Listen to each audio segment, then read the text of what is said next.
très fort.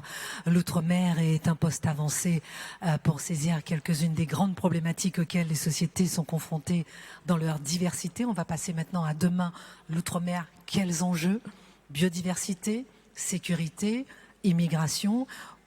Place maintenant à un échange entre une scientifique, une parlementaire, un ancien ministre, enfin 4 intervenants. Et pour interroger ces personnalités, je vous demande de bien vouloir accueillir Geneviève Gotzinger, présidente de l'agence Image, ancienne directrice générale de RFI, et elle vous présentera ses invités. Merci.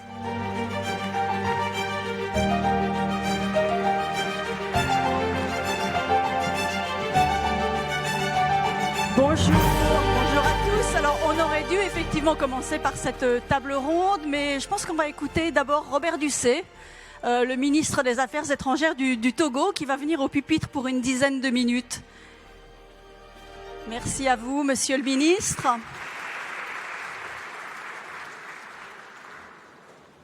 Vous allez donc nous parler de l'outre-mer face à ces diasporas.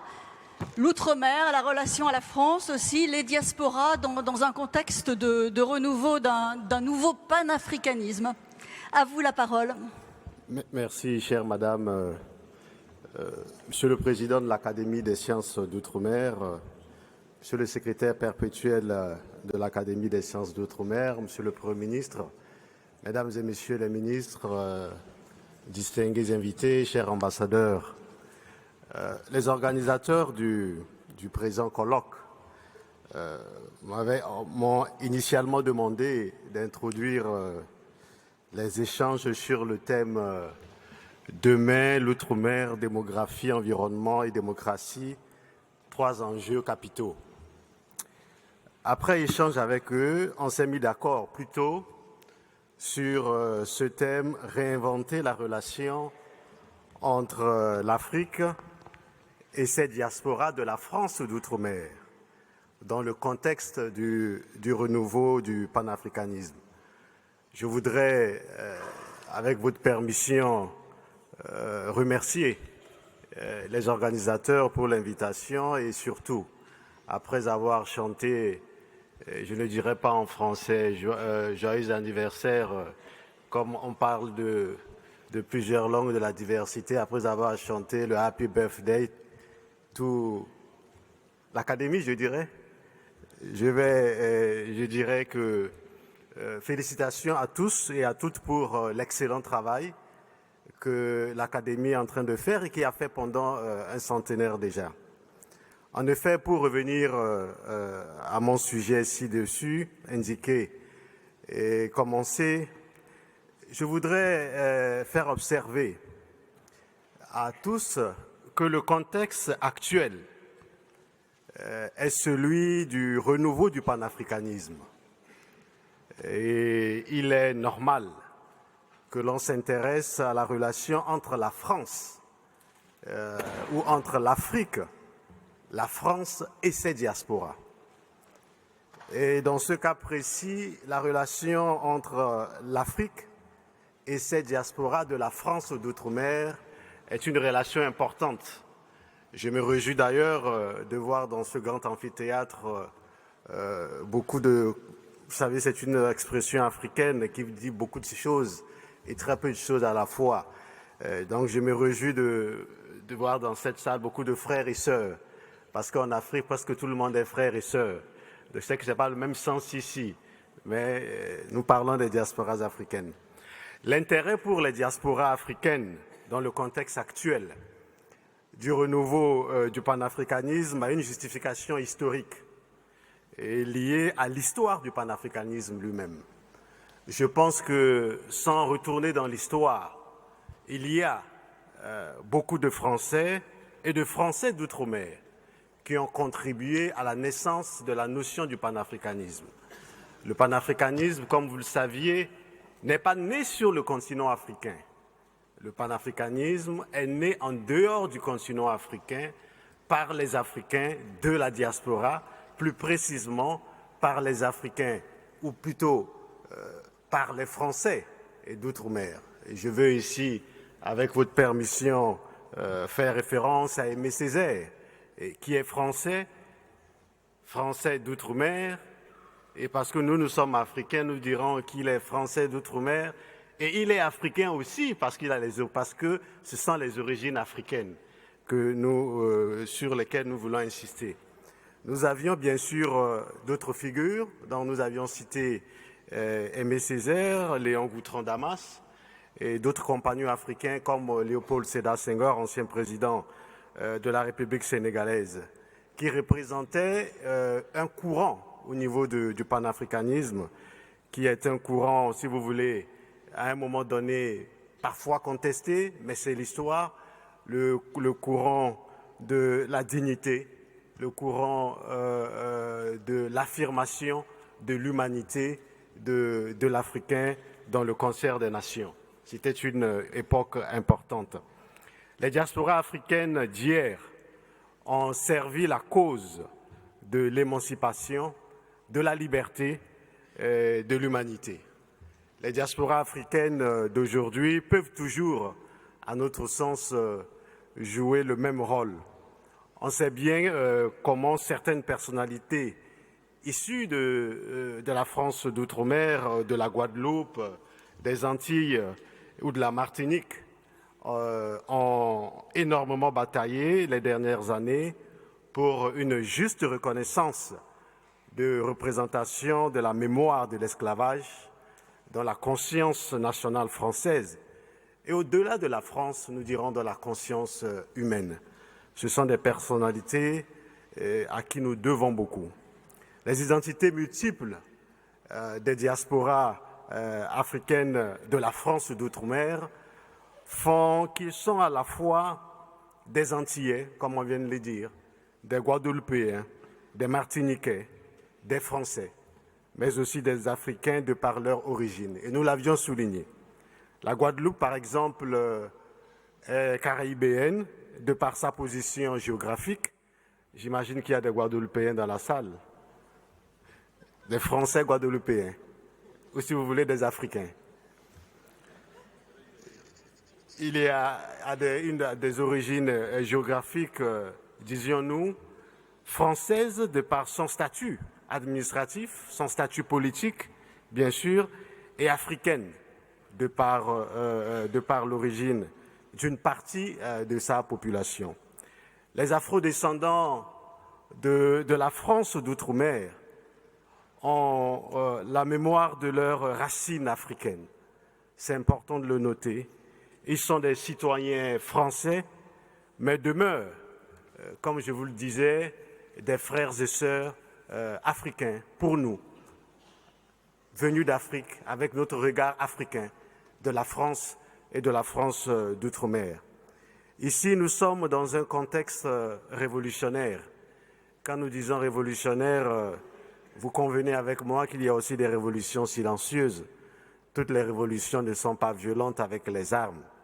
Donc nous sommes dans une révolution d'idées, une révolution qui entraîne sur le continent africain aujourd'hui une forme de réexamen et de réinvention de la notion du panafricanisme, du rapport que le panafricanisme d'hier et le panafricanisme aujourd'hui doit jouer comme rôle pour une Afrique meilleure, une Afrique qui finalement doit être considérée comme un continent qui se fait respecter, un continent qui mérite aussi le respect dans une forme d'altérité, une altérité où j'existe parce que l'autre est, je suis parce qu'il est aussi. C'est ce que nous voulons souligner. L'Afrique entend redynamiser les relations avec ces diasporas, notamment avec des diasporas de la France d'outre-mer. Et fort heureusement, l'intérêt pour le panafricanisme aujourd'hui est très perspectible chez les diasporas africaines de la France d'outre-mer. Il y a une partie importante des Français d'outre-mer, de la Guadeloupe, de la Martinique, etc., qui appartiennent à la grande famille du panafricanisme. Et ce sont avec ces personnes que nous voulons ensemble réfléchir sur cette réinvention que nous pensons aujourd'hui indispensable. Bien évidemment, les diasporas africaines de la France d'outre-mer ont fait leur choix. Nous respectons ce choix, mais nous voulons que dans ce choix, ensemble, nous puissions célébrer l'humanité en nous, parce que nous sommes européens, nous sommes africains, nous sommes américains, nous sommes asiatiques, nous sommes tout simplement l'humanité. Le panafricanisme a été et demeure toujours une vision importante. C'est pour cette raison que pour ceux qui suivent l'actualité, vous vous êtes peut-être rendu compte qu'il y a quelques jours, le gouvernement togolais a lancé la préparation du 9e congrès panafricain qui aura lieu l'année prochaine, en 2024, à Lomé, au Togo. Si vous ne connaissez pas le Togo se situe en Afrique de l'Ouest. C'est un grand pays d'Afrique de l'Ouest. Donc je voudrais, avec votre permission, vous dire que c'est cette vision d'une Afrique nouvelle, d'une Afrique réinventée, d'une Afrique qui veut célébrer à la fois avec tous les peuples du monde l'humanité, que nous avons décidé de partager avec vous cette préoccupation de la réinvention de la notion du panafricanisme dans ce siècle qui commence. Il ne finit pas le siècle, chère madame. Je crois qu'il commence. Merci et joyeux anniversaire encore à tous et à toutes. Merci.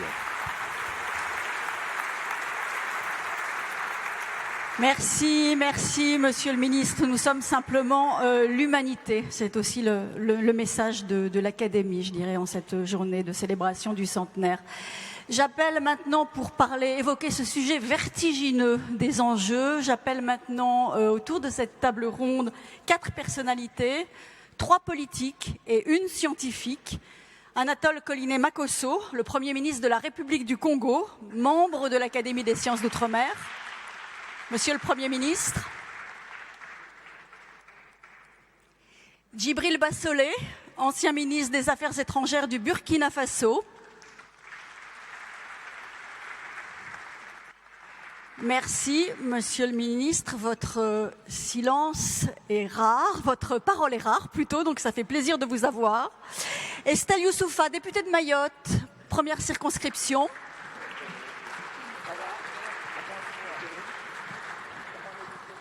Et Françoise Gaille, vous vous installez absolument comme vous voulez. Françoise Gaille, conseillère scientifique du CNRS, vice-présidente de la plateforme Océan et Climat. Et Dieu sait si l'océan et le climat sont des enjeux pour l'ensemble de l'outre-mer.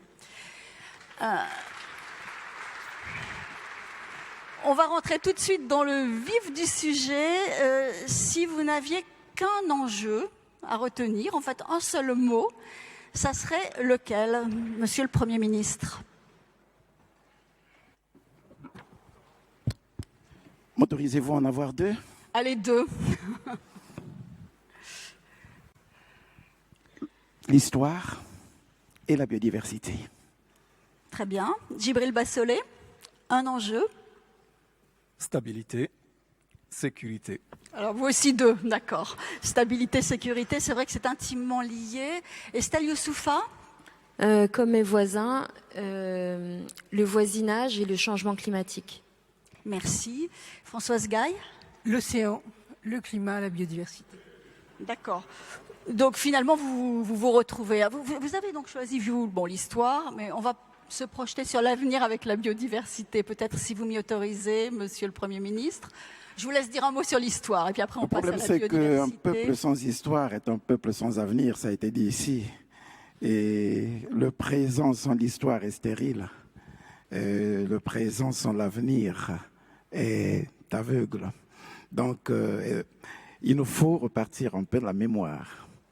La mémoire ici, si vous m'en donnez l'occasion, me renvoie sur les plages de la baie de Luango. La baie de Luango, c'est dans mon pays. Et lorsque, dans mon enfance, j'accompagnais mon père faire une partie de chasse, on passait sur la baie de Luango. C'était une partie de pêche, je voulais dire. C'était donc, on empruntait une route qu'on appelait la route des esclaves.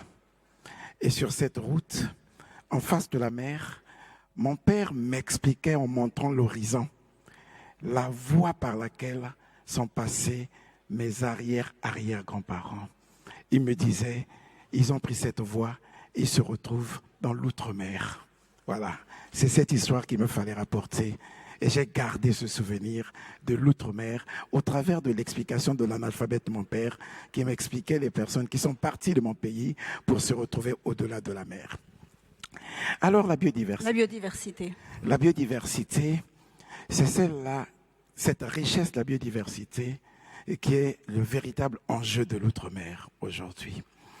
Pour commencer par parler de la biodiversité française, vous l'avez dans l'outre-mer avec 80% de cette richesse biologique sur la biodiversité française, vous la retrouvez dans l'outre-mer. Vous avez cet enjeu économique, géopolitique. L'outre-mer, avec sa biodiversité, c'est la facilitation de la séquestration du carbone pour le continent.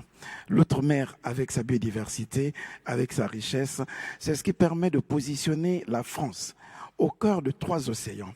Et les océans, vous savez, ce qu'ils représentent en termes de séquestration de carbone. L'outre-mer, avec la biodiversité, c'est les mangroves. Ça me fait penser au bassin du Congo. Voyez-vous, l'outre-mer au bassin du Congo, c'est ce territoire étendu sur 6 pays, avec 3 millions de kilomètres pratiquement, kilomètres carrés, avec 3 700 000 kilomètres carrés, avec pratiquement 630 millions d'hectares, avec un couvert forestier de près de 268 millions d'hectares, avec les tourbières de près de 180 millions d'hectares, donc grande ressource de captation de carbone, grande ressource pour l'humanité demain, et c'est tout cela le bien commun de l'humanité. Monsieur le Premier ministre, les États du Nord ont bâti leur développement finalement en faisant fi du climat, en faisant fi de ces enjeux de biodiversité et de défense du climat. Aujourd'hui, on vous demande, vous, de vous développer, mais en faisant attention au climat. D'abord, est-ce que vous trouvez ça juste? Et puis, comment est-ce que vous arrivez à intégrer cela dans la politique publique? La particularité du climat, c'est que lorsque vous le méprisez, il vous rattrape. Et pour ceux qui ont voulu effectivement mépriser le climat, la dimension climatique, on les voit être rattrapés par cette dimension climatique. Et c'est eux qui veulent s'ériger désormais en donneurs de leçons, en voulant donner des leçons à ceux qui ont préservé justement le climat, qui ont préservé cet écosystème forestier qui permet aujourd'hui d'être le poumon mondial. Donc, c'est pas antinomique. Ben, ce n'est pas antinomique, pas du tout, mais parce qu'il faut désormais se servir du financement du climat pour financer le développement des pays qui ont préservé justement cet écosystème mondial. Françoise Gaille, comment la scientifique que vous êtes et comment les scientifiques, d'une manière générale, peuvent venir en appui aux États, aux politiques? C'est une très bonne question actuelle en plus, et je pense que par rapport à ce que nous avons dit, le thème du climat et de la biodiversité, je pense que les scientifiques peuvent fournir des outils qui permettent, d'une part, de connaître ce qu'est la biodiversité dans le pays où on est, aussi de savoir comment cette biodiversité va-t-elle évoluer en fonction des impacts, en fonction des activités que nous allons développer, et aussi comment nous pourrions avoir des solutions pour lutter à la fois contre le changement climatique qui va avoir des incidences sur les côtes, sur les écosystèmes, sur les mangroves dont vous avez parlé, mais aussi avoir une vision, disons, qui soit à la hauteur d'un avenir et ce que j'appellerais du développement durable. En ce sens-là, c'est pas seulement conserver ce qu'on a, préserver ce qu'on a, mais c'est aussi donner les moyens aux écosystèmes qui sont autour de nous, de pouvoir être demain encore en mesure de donner un certain nombre de contributions aux populations humaines. de nombreuses contraintes aujourd'hui. Donc on voit la contrainte climatique, on voit la prise en jeu de la nécessité de préserver la biodiversité, tout cela en se développant. Il y a des contraintes qui viennent de l'extérieur pour vous. Je pense par exemple à l'impact de la guerre en Ukraine, l'impact hier de la Covid-19, mais aujourd'hui de la guerre en Ukraine avec le renchérissement de certaines matières premières que vous importez. Comment on fait pour résister à ces contraintes-là? Est-ce que ça passe pour l'outre-mer, par la constitution de grands ensembles régionaux? On a fêté hier les 60 ans de l'Union africaine. Est-ce que la ZLECAf, par exemple, ça peut être une solution pour résister à ces contraintes externes? Oui, la ZLECAf, c'est un grand marché. Ça va être d'ici là le plus grand marché, je peux même dire commercial et des échanges au monde. Ça va être le plus grand marché. Il faut effectivement commencer par réussir la transition énergétique. Partir des énergies fossiles pour des énergies renouvelables, des énergies propres. Et c'est ce qui se fait déjà au niveau de nos différents États, à travers le mix énergétique, par exemple, entre le Congo, l'Angola, la RDC. Un des prédécesseurs vous parlait ici du barrage de Inga. Il y a aussi un barrage en projet de Sunda, mais au-delà, il y a toutes ces réserves gazières qui méritent d'être transformées et qui pourraient effectivement servir pour alimenter l'Europe, pourquoi pas. Il y a déjà un grand travail qui se fait dans ce sens. Donc, réussir le pari du mix énergétique, réussir le pari des infrastructures, de la libre circulation des biens des personnes au sein de tous ces États de la ZLECAf, réussir donc le pari des infrastructures pour permettre de relier les différents pays et sécuriser les frontières. C'est une grande ambition et tout cela demande de gros financements, et ces financements ne doivent plus passer désormais par l'aide au développement. Ces financements doivent passer par une gestion durable des ressources biologiques pour reconnaître le rôle que joue l'Afrique, par exemple, dans l'atténuation, le rôle que joue l'Afrique dans la conservation et le rôle que doit jouer l'Afrique pour alimenter en oxygène l'ensemble de l'humanité. C'est ce financement qui va permettre de financer les infrastructures et faire réussir le pari de la ZLECAf. Donc l'union fait la force. Djibril Bassolé, vous êtes un spécialiste des questions de sécurité. Vous avez lié sécurité et stabilité, on va en parler. Vous avez notamment été le médiateur de l'Union africaine et des Nations unies pour le Darfour. On est 20 ans après, 20 ans plus tard, avec un nouveau risque de désastre humanitaire au Darfour, comme il y a 20 ans. Est-ce que finalement, pour l'outre-mer, les enjeux d'hier et les enjeux d'aujourd'hui, ça reste quelquefois les mêmes? Absolument.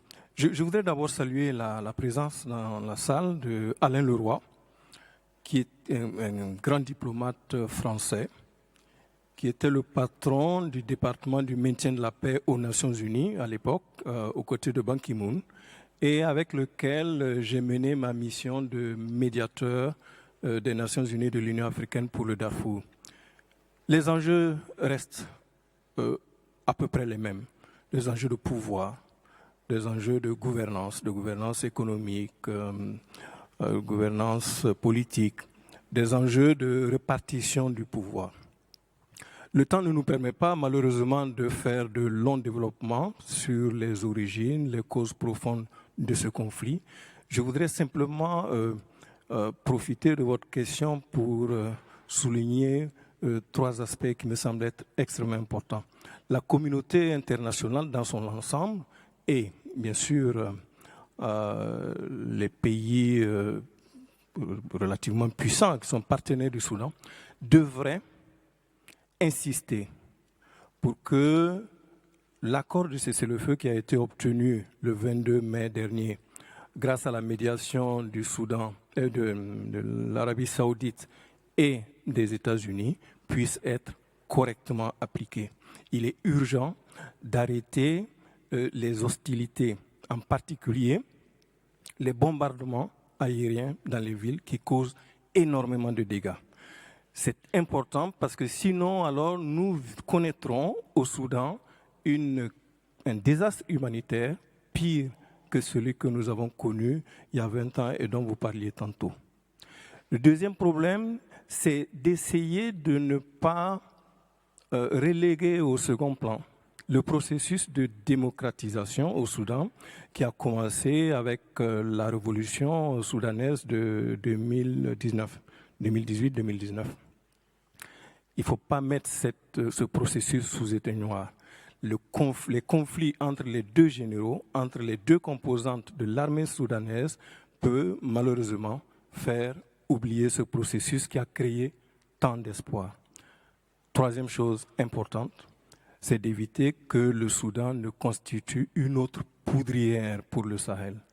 La Libye l'a été en son temps, il y a eu une grosse prolifération d'armes et de combattants.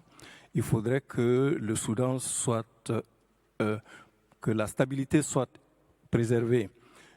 Au Darfour seulement, Darfour fait frontière avec la Libye, le Tchad, la Centrafrique, des pays qui connaissent des processus de stabilisation assez fragiles. Donc il est important que la paix, la stabilité soient préservées au Soudan. D'une manière plus générale et au Sahel que vous connaissez bien, hein, vous avez lié en propos introductifs la stabilité et la sécurité. Ces deux mots, vous les avez mis côte à côte. Est-ce que l'instabilité nourrit l'insécurité ou est-ce que c'est l'inverse? Est-ce que tout ça c'est étroitement croisé en fait? Et tout ça est étroitement croisé, évidemment. Quand je parle de stabilité, je vois surtout la stabilité institutionnelle, le bon fonctionnement de l'État, le bon fonctionnement de l'administration d'État. Il nous faut des États forts, des États qui fonctionnent pour pouvoir préserver un minimum de sécurité. Il y a un lien de cause à effet entre toutes ces notions de stabilité, de sécurité, de biodiversité. Parce qu'il faut savoir que les dérèglements climatiques aujourd'hui accentuent le problème de la désertification qui, lui, rend encore plus précaires les conditions de vie des populations du Sahel. Et parce que les conditions de vie sont précaires, il naît une insécurité. Les populations sont exposées à toutes sortes d'insécurité, dont les attaques terroristes djihadistes qui déstabilisent complètement toute la région. Et quand il y a insécurité, forcément, les populations vont vers là où elles pensent qu'elles peuvent se mettre à l'abri. Donc en fait, vous semblez dire que c'est moins un djihadisme idéologique qu'une forme de substitution à des États défaillants. C'est ça? Est-ce que je vous suis bien si je dis ça? Il y a les deux. Nous avons aujourd'hui un djihadisme idéologique, effectivement, avec l'exigence d'appliquer la charia dans telle ou telle région. Mais hélas, malheureusement, il y a aujourd'hui, à mon avis, une insurrection armée de nos jeunes qui adhèrent de plus en plus massivement à ces mouvements djihadistes, d'où la nécessité de trouver peut-être des réponses autres que les réponses purement militaires. Alors, je le disais en commençant, votre parole est rare, hein, mais vous étiez mi-mars à Doha, vous êtes intervenu dans le cadre du Global Security Forum. Vous avez dit quelque chose qui a étonné et qui a même choqué certains. Vous avez dit qu'il fallait dialoguer avec les groupes armés terroristes. Qu'est-ce que vous entendez par dialoguer? Est-ce que c'est négocier ou est-ce que vous faites une différence entre les deux mots? Ah oui, merci de me donner l'occasion de bien préciser ma pensée. Effectivement, quand on dit dialoguer avec des terroristes, ça choque tout de suite. Mais hélas, je maintiens, je persiste, il nous faut aujourd'hui trouver des voies de dialogue parce que le phénomène a profondément évolué. Il ne s'agit plus d'incursions de groupes djihadistes venus de loin pour imposer une idéologie islamiste. Il s'agit de nos propres jeunes qui, de plus en plus, face à la misère et à la désespérance, adhèrent malheureusement à ces mouvements djihadistes qui recrutent de plus en plus de jeunes dans nos populations. Alors, il nous faut faire une introspection, nous poser la question de pourquoi ce phénomène prend autant d'ampleur, pourquoi nos jeunes se mobilisent de plus en plus aux côtés des djihadistes pour combattre l'État. Nous devons nous remettre en cause. La faute ne vient pas forcément de l'extérieur. Nous avons des problèmes de gouvernance. Nous avons des problèmes de répartition des richesses de nos régions. Nous avons des problèmes d'instabilité. Alors, il nous faut, par le dialogue, convaincre cette catégorie de population d'adhérer à l'État, de rester dans le cadre de l'État, de ne point suivre ces vendeurs d'illusions, n'est-ce pas, qui promettent quelquefois un monde meilleur, malheureusement. Oui. Donc la solution, c'est le militaire, mais pas le tout militaire.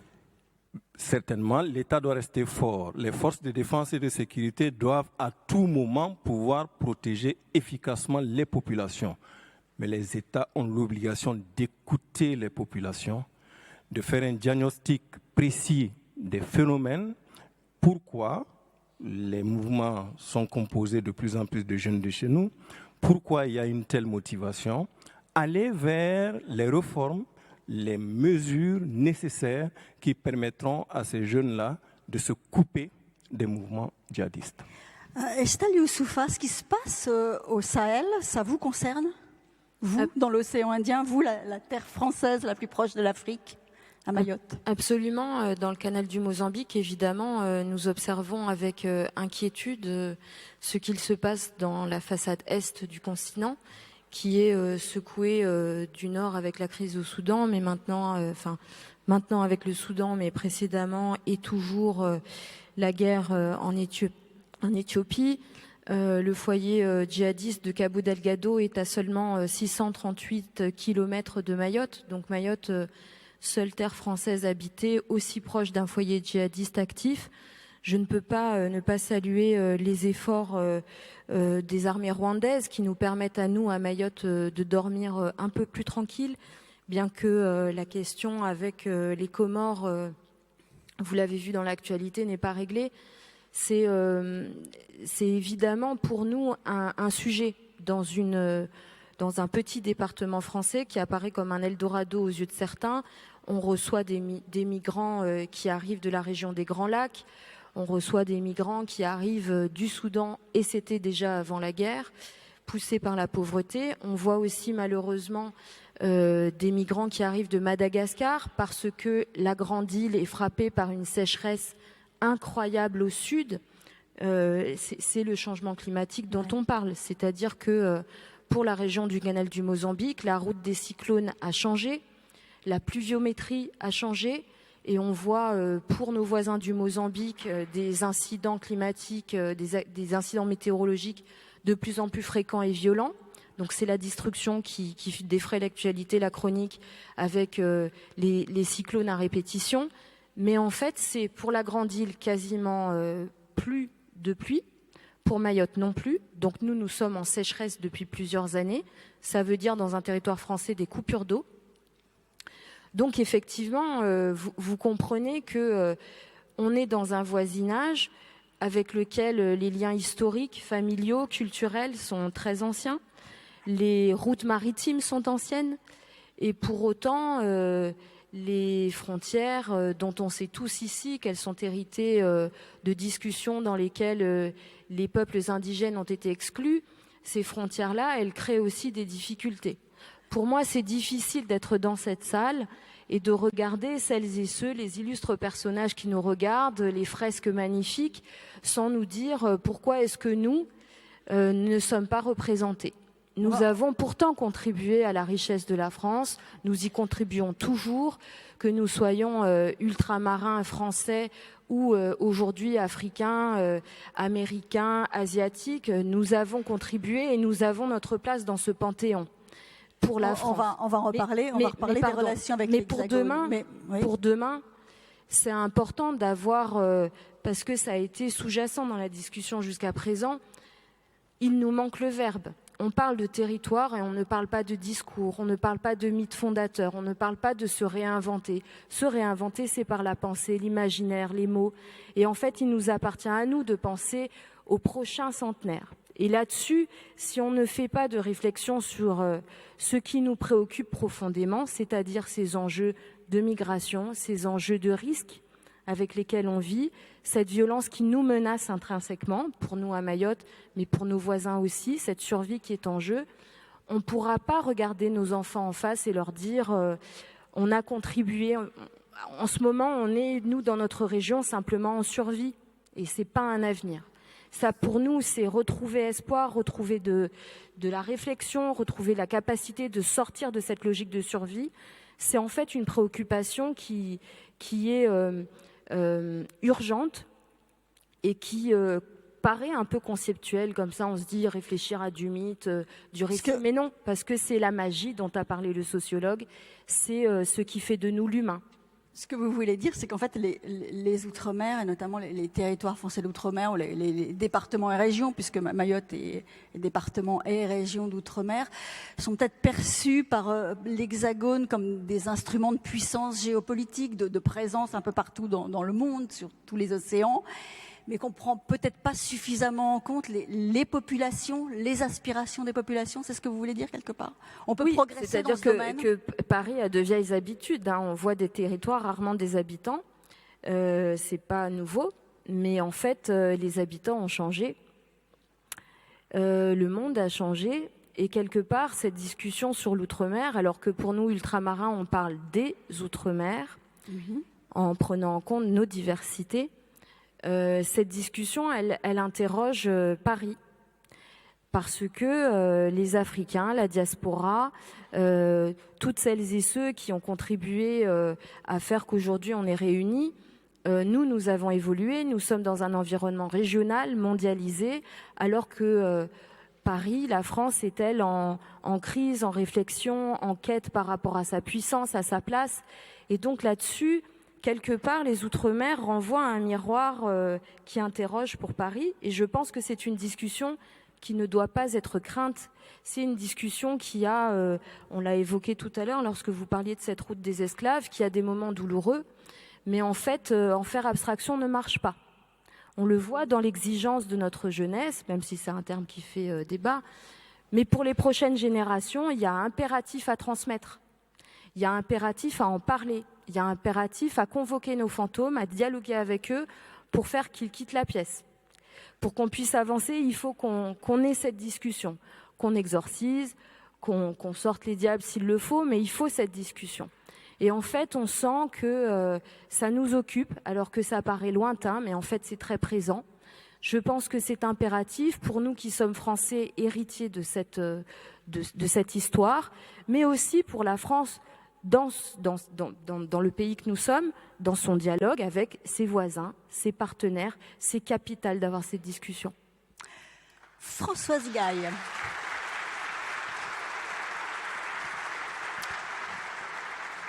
Françoise Gaille, l'océan, source de solutions pour l'humanité, pour les Outre-mer, mais pour les humains, finalement. Oui, je le crois vraiment. Je pense qu'on a beaucoup parlé du climat. Il n'y a plus de discussion. Tout le monde est d'accord sur le fait que le changement climatique, ça existe. On le voit, on le sait. On commence à parler de la biodiversité, on en a parlé tout à l'heure. On ne sait pas très bien encore ce que ça signifie, mais disons que c'est la diversité du vivant naturel. Nous en sommes partis. Et puis, l'océan, on n'en a jamais parlé, tout simplement parce que ça n'est pas habité.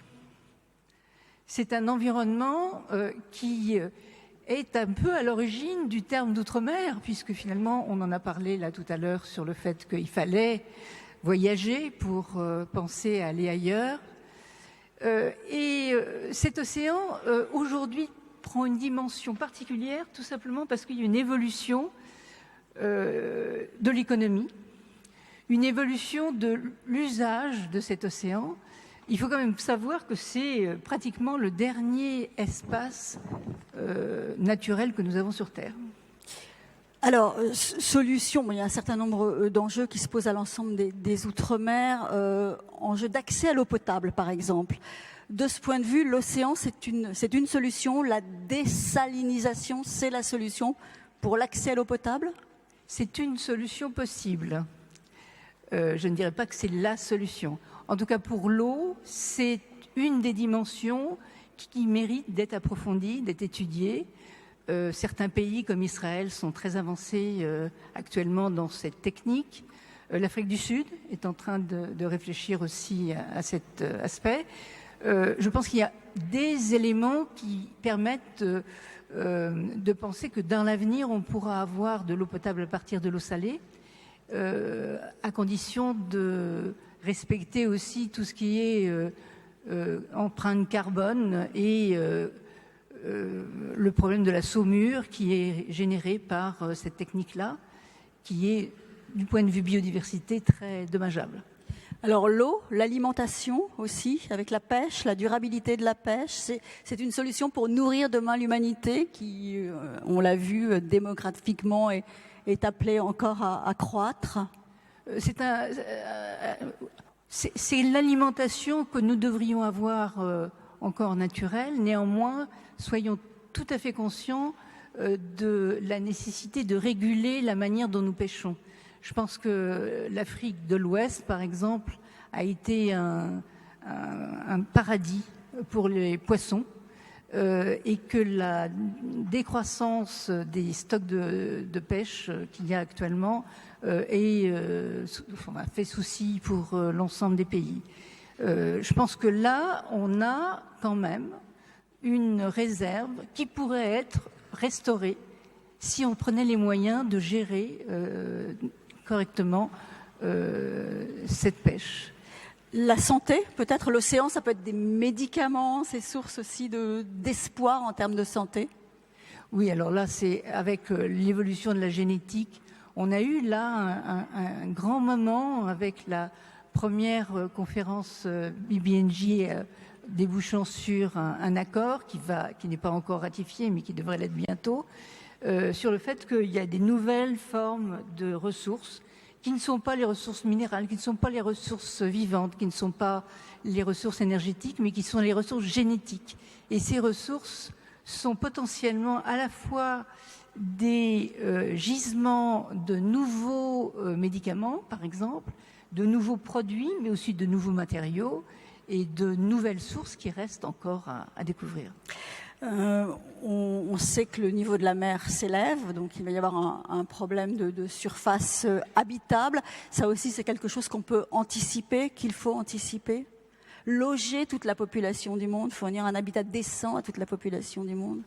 Oui, je ne crois pas qu'on puisse la loger dans l'océan pour l'instant. Non, mais on va reculer, les terres vont reculer, les surfaces habitables vont reculer. C'est une nouvelle ressource, cet espace, qui commence à être envahi par un nombre de câbles incroyables, oui. Des pipelines qui vont de droite à gauche, et qui sont aussi, c'est une ressource, l'espace de l'océan. Et par rapport à ça, l'Afrique, je pense, est très très bien située pour l'avenir, pour pouvoir réfléchir à cette question. D'une phrase, vous misez sur la 3e conférence des Nations Unies sur l'océan en 2025 pour faire avancer toutes ces positions? Oui, je pense que c'est une opportunité que nous avons. La 3e conférence donc, sur l'océan qui s'inscrit dans le cadre du développement durable va avoir lieu en 2025 à Nice, co-organisée par la France et par le Costa Rica. Et à cet égard, il y aura juste avant cette organisation officielle 3 jours de forum scientifique où je vous invite à venir, à préparer également les choses, qui sont très importantes, puis ça sera un peu comme la COP21 a été pour le climat. Nous souhaitons avoir une mise à jour des connaissances que nous pourrions distribuer, que nous pourrions partager, que nous pourrions co-construire. Et dans ce cadre-là, il y a des projets comme qu'on appelle l'IPOS, qui est International Panel for Ocean Sustainability. Je suis désolée, c'est en anglais. Mais en tout cas, c'est une plateforme un peu. Vous avez le GIEC pour le climat, vous avez l'IPBES pour la biodiversité. Et l'IPOS, ce serait quelque chose d'équivalent, mieux encore, pour l'océan.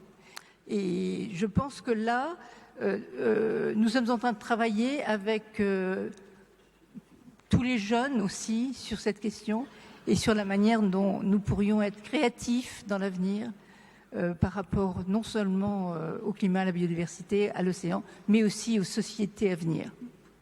Alors, on me rappelle à l'ordre, mais je vais quand même vous demander aux uns et aux autres, vraiment extrêmement rapidement, mais quand même en guise de conclusion, l'un des enjeux, et on l'a vu avec Estelle Youssoufa, mais on l'a vu avec d'autres intervenants, c'est aujourd'hui une relation avec la France, soit l'Hexagone, quand on est ultramarin, soit la France, ex-puissance souveraine sur ses anciennes colonies. Il y a une relation avec la France à réinventer. J'ai envie de vous demander, peut-être à vous, Françoise Gaille, parce que la France est présente sur toutes les mers du monde, sur tous les océans du monde. Est-ce que ça lui donne une responsabilité particulière en termes d'avancée des droits de l'océan et de la sauvegarde de l'océan ? Oui, tout à fait. Moi, je crois qu'elle devrait être, avec ce territoire qui est finalement... tous les océans sont autour de nous. Je pense que là, il y a une autre façon de reconsidérer l'avenir et de voir le monde. La co-construction, je pense, c'est le mot sur lequel nous devrions nous appuyer pour travailler dans l'avenir. Estelle Youssoufa, on peut dire aussi co-construction dans la relation de la France avec ces territoires ou ces drômes d'outre-mer, avec ces ultramarins. Alors, co-construction, ça voudrait dire qu'on n'est pas la France dans la question. Mais est-ce que on ça peut changer, dire... on peut toujours espérer changer. Comment dire, nul n'est puni ad vitam aeternam. Non, mais la formulation sous-entend que les Drômes ne seraient pas des départements français. Mais pour le coup, pour aller au bout de ce à quoi vous faites allusion, je pense que les prochaines décennies sont pour les territoires ultramarins des trajectoires très divergentes. Mayotte, La Réunion sont ancrés dans la République et très en demande de République. On voit dans le Pacifique des trajectoires vers l'autonomie, sinon l'indépendance. Et on voit aussi des dynamiques démographiques très très différentes, avec un vieillissement qui menace certains territoires ultramarins français et des dynamiques explosives au niveau de la jeunesse. C'est la moitié de la population à moins de 20 ans à Mayotte. C'est aussi le cas en Guyane. Donc des problématiques qui sont très différentes et avec des attentes aussi vis-à-vis de Paris qui sont différentes. Donc en réalité, sur les 100 prochaines années, quand on reviendra pour le bicentenaire de cette institution, vraisemblablement la France de l'outre-mer sera très différente. Messieurs, Monsieur le ministre, Monsieur le Premier ministre, pour conclure... l'enjeu de la relation avec la France aujourd'hui, Djibril Bassolé. Oui, merci. Je prendrai juste quelques minutes pour... quelques secondes. Quelques secondes, voilà. Avec le Sahel, on parle de plus en plus d'un sentiment anti-français. Je ne crois pas qu'il y ait un sentiment anti-français. Les populations françaises, les populations du Sahel, fort heureusement, vivent encore en harmonie. Il y a eu, à mon avis, vis-à-vis de la question de la sécurité au Sahel, deux erreurs majeures qui ont été commises par les autorités françaises à l'époque. La première, c'est de s'être maintenu militairement, physiquement sur le terrain après l'opération Serval. L'opération Serval, qui a été un grand succès, qui a été apprécié par les Maliens et l'ensemble des populations du Sahel, qui a visé à arrêter les colonnes de groupes terroristes qui s'acheminaient vers Bamako et certainement vers la prise du pouvoir. Il ne fallait pas rester physiquement, militairement présent au Sahel. Pendant que le phénomène djihadiste, lui, se propageait sans que les Français, avec les grands moyens qui sont démontrés, ne puissent l'arrêter. Deuxième erreur, c'est que les autorités françaises se sont opposées à la promotion du dialogue. Il y a eu un dialogue inclusif au Mali qui a préconisé qu'un dialogue puisse être entamé avec les responsables des groupes maliens, des groupes terroristes. Alors, la France s'y est opposée. Évidemment, comme elle n'arrivait plus à contenir le phénomène, il y a eu comme une sorte de déception. Voilà. Et je ne crois pas que ce soit un sentiment anti-français. Il nous appartient tout simplement de redéfinir les bases de notre nouvelle coopération. Et donc ces bases, Monsieur le Premier ministre, le mot de la fin. Il n'y a rien d'irréparable entre nous. Merci beaucoup. Je voudrais partir du mot, vous avez dit co-construction, c'est ça ? Co-construction, oui. Pour utiliser 3 mots et qui pourraient nous conduire pratiquement à la même chose. Et c'est ce qu'il faut pour régir le monde de demain. Solidarité, fraternité, humilité. Solidarité,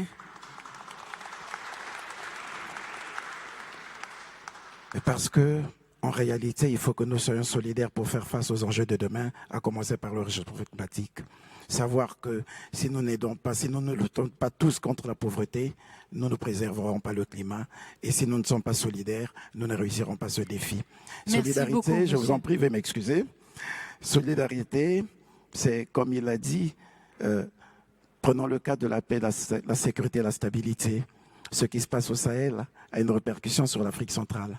Le Soudan, par exemple, ce qui passe à l'Est, le Soudan, par exemple, à 460 km de frontière avec la RCA, près de 1300 avec le Tchad. Comment peut-on penser qu'on sera en paix si on n'est pas solidaire à la résolution des problèmes ? Alors, fraternité, parce que nous devons tous vivre comme des frères. Il a parlé du terrorisme, il faut négocier, tout se négocie dans la vie. Tout doit se négocier parce que nous sommes des frères. Parce qu'aujourd'hui, on ne parle plus du terrorisme, surtout en Afrique. On parle d'actes terroristes. Et ces actes terroristes ne peuvent être arrêtés que lorsque les uns et les autres vont apprendre à dialoguer. Humilité, amener les autres États à ne pas regarder leur père de haut. Il faut qu'on fasse preuve d'humilité si nous voulons faire face aux enjeux de demain. Merci beaucoup, Monsieur le Premier ministre. Merci à tous. Merci beaucoup pour cette table ronde et cet échange. Monsieur le Premier ministre du Congo, Mbotenayo. Et oui, parce que comme disait tout à l'heure Robert Ducé, je suis de la Guadeloupe et j'appartiens à la famille panafricaine et mes origines sont du Congo-Brazza. Donc je salue évidemment mes frères.